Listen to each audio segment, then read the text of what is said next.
शैतान है, क्योंकि बाइबल में ऐसा लिखा है कि मूर्ति पूजा शैतान की पूजा है।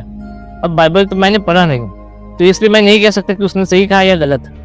लेकिन अगर बाइबल में सचमुच ऐसा लिखा है कि मूर्ति पूजा गलत है, तो आप जिनकी पूजा कर रहे हैं चर्चों में, वो भी एक मूर्ति है। आप भी मूर्ति और तस्वीर के माध्यम से ही उनकी पूजा कर रहे हैं। मैंने ऐसा कहा उनसे, और मैंने उनसे ये भी कहा कि अगर आप हमारे देवी देवताओं को शैतान कह रहे हैं, तो आप जिनकी पूजा कर रहे हैं वो तो एक डेड बॉडी है, आप डेड बॉडी की पूजा कर रहे हैं, तो फिर मैं आपको क्या समझूं? ऐसा कहना मुझे अच्छा तो नहीं लगा, लेकिन उस वक्त उन्हें जवाब देना भी ज़रूरी था।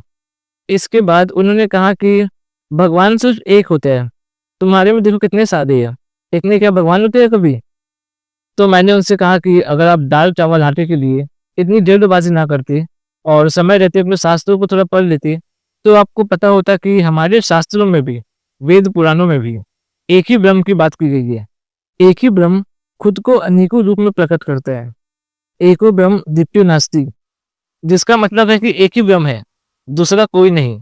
यही पर ब्रह्म निराकार से साकार सदाशिव की मूर्ति का रूप धारण करती है, और यही सृष्टिकर्ता ब्रह्मा, पालनकर्ता विष्णु और संहार करते हुए रुद्र कहलाता है। देखो, ऐसा है कि ईसाइयों में और सनातन धर्म में दोनों के जो बिलीव्स है, जो मान्यताएं हैं, वो दोनों ही एक दूसरे से बहुत अलग है। क्रिश्चियंस ऐसा मानते हैं कि उनके जो परम पिता है उनका निवास स्वर्ग में है, लेकिन सनातन धर्म में स्वर्ग की बातों पर उतना ज्यादा जोर नहीं दिया गया है, क्योंकि यहाँ मुक्ति की बात की गई है। हमारे यहाँ स्वर्ग के सुखों को भोगने का भी एक समय निश्चित किया गया है। तुम्हारे पुण्य कर्म खत्म होते ही तुम वापस इस मिट्टी लोक में धकेल दिए जाओगे। इसीलिए सनातन धर्म मुक्ति की बात करते हैं। हमारे शास्त्रों में परमात्मा का कोई विशेष स्थान नहीं बताया गया है कि वो इस स्थान में निवास करते हैं। जैसे गंगा शिव के सिर से होते हुए हिमालय की चोटियों से टकराकर काशी में बहती है, वैसे ही आरंभ भी वही है और अंत भी वही है। पंचभूतों से निर्मित है ये सृष्टि, और इन्हीं पंचभूतों के नाथ है भूतनाथ। जल, अग्नि, वायु, आकाश, पृथ्वी, इन सब से तुम क्षण भर के लिए भी दूर नहीं हो। इन सब से परमात्मा ने हमें घेर रखा है, अपनी गोद में उठाए रखा है।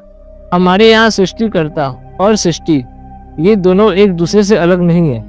जिन्होंने ये सृष्टि बनाई है वही परम शक्ति, परम चेतना माया की चादर लपेटे बैठा है।